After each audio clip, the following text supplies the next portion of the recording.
Assalamualaikum warahmatullahi wabarakatuh. Perkenalkan, nama saya Muhammad Yusuf Angsori.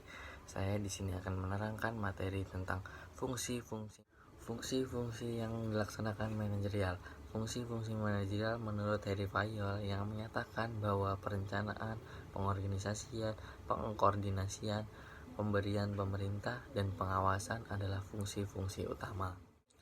Beberapa pendapat para ahli manajemen tentang fungsi-fungsi manajemen ada menurut Harry Fayol, Lathar Gerlich, Georgen Terry, Ernest Dell, Coates and O'Donnell, O'Neill Yang Lee, William Neumann, dan James Stoner. Fungsi-fungsi manajemen menurut para ahli diantaranya ada 1. Forecasting, 2. Planning termasuk budgeting, 3. Organizing, 4. Staffing atau assembling records, 5. Directing atau commanding, 6. Leading, 7. Coordinating, 8. Motivating, 9. Controlling, dan 10. Dapat disimpulkan bahwa terdapat beberapa persamaan yang tercermin pada fungsi-fungsi planning, organizing, dan controlling. Sedangkan fungsi-fungsi lainnya merupakan cara penyebutan yang berbeda tetapi mengandung arti yang sama, di mana pada dasarnya adalah fungsi staffing, directing, atau leading. Perencanaan atau planning. Rencana dibutuhkan organisasi untuk mendapatkan tujuan-tujuan yang menetapkan prosedur terbaik untuk pencapaian tujuan-tujuan itu. Di samping itu, rencana memungkinkan diantaranya A. Organisasi dapat memperoleh dan mengingatkan sumber daya yang diperlukan untuk mencapai tujuan-tujuannya. B. Anggota organisasi melaksanakan kegiatan-kegiatan yang konsisten dengan berbagai tujuan dan prosedur terpilih. C. Kemajuan dapat terus dimonitor dan diukur sehingga tindakan korektif dapat diambil bila tingkat kemajuan tidak memuaskan.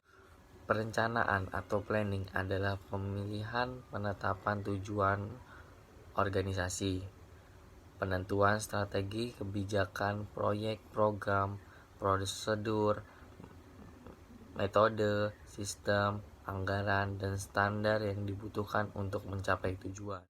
Pengorganisasian atau organizing adalah penentuan sumber daya dan kegiatan-kegiatan yang dibutuhkan untuk mencapai tujuan organisasi. Perencanaan dan pengembangan suatu organisasi atau kelompok kerja yang dapat membawa ke arah tujuan. Penugasan tanggung tertentu. Pendelegasian wewenang yang diperlukan kepada individu-individu untuk melaksanakan tugasnya. Fungsi ini menciptakan struktur formal di mana pekerjaan ditetapkan, dibagi, dan dikoordinasikan. Manajer perlu mempunyai kemampuan untuk mengembangkan atau memimpin organisasi yang sesuai dengan tujuan, rencana, dan program yang telah ditetapkan. Penyusunan personalia atau staffing adalah penarikan, latihan, dan pengembangan serta penempatan dan pemberian orientasi karyawan dalam lingkungan kerja yang produktif. Dalam pelaksanaan fungsi ini, manajemen menentukan persyaratan mental, fisik, dan emosional untuk posisi-posisi jabatan yang ada melalui menganalisa jabatannya, deskripsi jabatan, dan spesifikasi jabatan. Fungsi-fungsi personalia atau staffing mencakup kegiatan-kegiatan. 1. Pembuatan sistem pengajian. 2. Penilaian karyawan untuk promosi atau transfer. Fungsi personalia atau staffing mencakup kegiatan-kegiatan. 1. Pembuatan sistem pengajian. 2. Penilaian karyawan untuk promosi, transfer. 3. Demosi dan pemecatan. 4. Latihan dan pengembangan karyawan. Pengarahan atau leading. Fungsi pengarahan atau leading untuk membuat atau mendapatkan karyawan melakukan apa yang diinginkan dan harus dilakukan. Fungsi ini melibatkan kualitas, gaya, dan kekuasaan pemimpin serta kegiatan kepemimpinan seperti komunikasi, motivasi, dan disiplin. Fungsi leading sering disebut dengan directing, motivating, accosting, dan sebagainya. Fungsi perencanaan dan pengorganisasian lebih banyak mencakup aspek-aspek abstrak proses manajemen, sedangkan kegiatan mengarah langsung menyangkut orang-orang di dalam organisasi. Pengawasan atau controlling.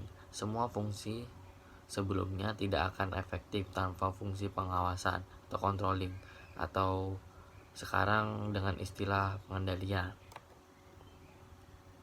Pengawasan atau controlling, penemuan dan penerapan atau cara dan peralatan untuk menjamin bahwa rencana telah dilaksanakan sesuai dengan yang telah ditetapkan. Ada pengawasan positif, mencoba untuk mengetahui apakah tujuan organisasi dapat dicapai dengan efisien dan efektif. Pengawasan negatif, mencoba untuk menjamin bahwa kegiatan yang tidak diinginkan atau tidak dibutuhkan tidak terjadi. Fungsi-fungsi lain dari seorang manajer.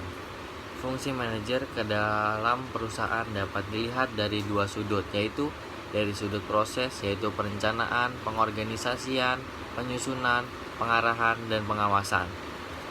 Dari sudut subjek atau bidang, yaitu keuangan, personalia, pemasaran, pembelian, dan produksi. Fungsi manajer keluar perusahaan ada 3 jenis, yaitu 1. Mewakili perusahaan di bidang pengadilan. 2. Mengambil kegiatan sebagai warga negara biasa. 3. Mengadakan hubungan dengan unsur-unsur masyarakat. Kegiatan manajer untuk menghadapi masyarakat luar, di antaranya 1. Mengadakan pengumuman. 2. Menyelenggarakan konferensi pers dan pertemuan. 3. Penyelenggaraan pameran. 4. Mengatur siaran melalui radio. 5.